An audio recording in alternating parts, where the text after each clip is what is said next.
Everyone, আজকে আমি share করব নারকেল পিঠে, যেটা আমি বানিয়েছি ময়দা দিয়ে। কোনো রকম চালের গুঁড়ো ছাড়াই আজকে আমি ময়দা দিয়ে নারকেল পিঠে শেয়ার করব। আর এই ভিডিওর মধ্যে থাকবে কিভাবে নারকেলের পুর তৈরি করবেন বা কিভাবে নারকেলের ডো তৈরি করবেন, সমস্ত টিপস আমি এই ভিডিওর মধ্যেই দেখাবো। প্রথমে হাঁড়ির মধ্যে জল দিয়ে দিলাম, জলটা ভালো করে ফুটে উঠলে দিয়ে দিলাম লবণ। এরপর একটা বাটির মধ্যে কিছুটা আটা দিয়ে, অল্প অল্প পরিমাণে আটা দিয়ে একটা খামির বানিয়ে নেব। আমাদের এদিকে এই ডোটাকে বলা হয় খামির। আর নারকেলের যে পুরটা বানায় সেটাকে বলা হয় নারকেল ছাই। আপনাদের ভাষায় কী বলে একটু কমেন্ট করে জানাবেন। নূতন নূতন ভাষা শিখতে আমার না খুবই ভালো লাগে। আপনাদের ওদিকে যদি ইউনিক কিছু বলে একটু আমাকে কমেন্ট করে জানাবেন তো। অপর দিকে আমার নারকেলটা কোড়া হয়ে গেছে, এদিকে আমার খামিরটাও রেডি হয়ে গেছে। এরপর আমি একটা ডো বানিয়ে নেব।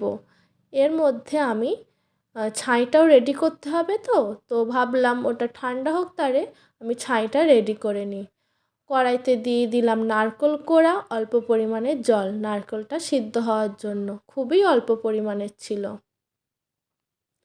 তারপর দিয়ে দিলাম লবণ স্বাদটাকে ব্যালেন্স করার জন্য।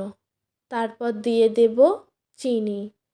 চিনিটা দিয়ে একটু নাড়াচাড়া করে নিতে হবে। আর গ্যাসের ফ্লেমটা অবশ্যই লোতে রাখতে হবে। এদিকে আমার নারকেলটা একটু শুকিয়ে আসুক, চিনি দিয়ে অবশ্য যে রসটা বার হবে সেটা তারে শুকিয়ে আসুক, আমি ডোটা বানিয়ে নেওয়ার প্রসেসটা দেখিয়ে দিই। হাতে অল্প অল্প পরিমাণে জল নিয়ে নিতে হবে, নিয়ে ঠিক এইভাবে মাখিয়ে নিতে হবে। একটু টাফ, বাট করতে তো হবে না, খেতে গেলে তো একটু কষ্ট করতেই হবে। আমার ডো প্রায় কমপ্লিট হয়ে গেছে। তারপর আমি ছাইটা দেখিয়ে দেব কতটা কি হয়েছে। আমার ছাই কমপ্লিট। এরপর আমি একটা পাত্রের মধ্যে আমি নামিয়ে নেব। কালারটাও চেঞ্জ হয়ে এসছে, পাত্রের মধ্যেও নামিয়ে নিলাম। এরপর আমি লেচি কেটে নেব। এই শীতের মরশুমে নূতন নূতন পিঠে তো আমি শেয়ারই করব, কিন্তু আপনারা যদি রিকোয়েস্ট করেন যে কী পিঠে দেখতে চান বা কেমন টাইপসের ভিডিও দেখতে চান, অবশ্যই আমি সেটা দেখানোর চেষ্টা করব।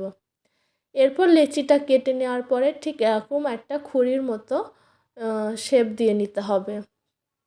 এর মধ্যে অল্প অল্প পরিমাণে নারকেল দিয়ে দিতে হবে। তারপর ওপর থেকে একটু ময়দা ছড়িয়ে দিতে হবে, দিয়ে আঙুল দিয়ে ঠিক এইভাবে এমন করে নিতে হবে। অল্প পরিমাণে লেচি নিয়ে দু হাতের মধ্যে ঘুরিয়ে ঘুরিয়ে তারপরে যেমন খুরি বানায় ঠিক এমনই একটা খুরি বা বাটির শেপে করে নিতে হবে। তারপর দুটো আঙুলের সাহায্যে মাথাটা ঠিক এমন করে নিয়ে মুড়ে নিতে হবে। আমি আবারও একবার কিভাবে মুড়ছে সেটা দেখাবো। দেখুন, দুটো আঙুলের সাহায্যে ঠিক এইভাবে একটা ডিজাইন করে নিতে হবে। ডিজাইনটা কেমন হয়েছে অবশ্যই একটু কমেন্ট করে জানাবেন। এইভাবে আমি প্রত্যেকটা নারকেল পিঠে রেডি করে নিয়েছিলাম। তবে আমার ভিডিওটা কেমন লাগছে অবশ্যই একটু কমেন্ট করে জানাবেন। পরিবারে নতুন সদস্য হয়ে থাকলে আমাকে অনেক অনেক শুভেচ্ছা জানাবেন। আর নূতন নূতন রেসিপি দেখতে অবশ্যই পাশে থাকবেন। কড়াইতে বেশ কিছুটা তেল দিয়ে দিলাম, তেল দিয়ে এবার ভেজে নেব। নেক্সট একটা ভিডিওতে যদি আপনারা রিকোয়েস্ট করেন তাহলে আমি নারকেল ভাপা পিঠে দেখাতে পারি। যদি আপনারা বলেন তাহলে অবশ্যই আমি দেখাবো। ভিডিওটা কেমন লাগলো অবশ্যই একটু শেয়ার করবেন, কমেন্ট করে জানাবেন, বন্ধুদেরকে শেয়ার করে দেবেন। আর নূতন নূতন রেসিপি দেখতে অবশ্যই আমার পাশে তো থাকতেই হবে। আমার তৈরি হয়ে গেছে নারকেল পিঠে। ভিডিওটা যদি ভালো লেগে থাকে অবশ্যই একটু লাইক করবেন, কমেন্ট করবেন, শেয়ার করবেন। বাই।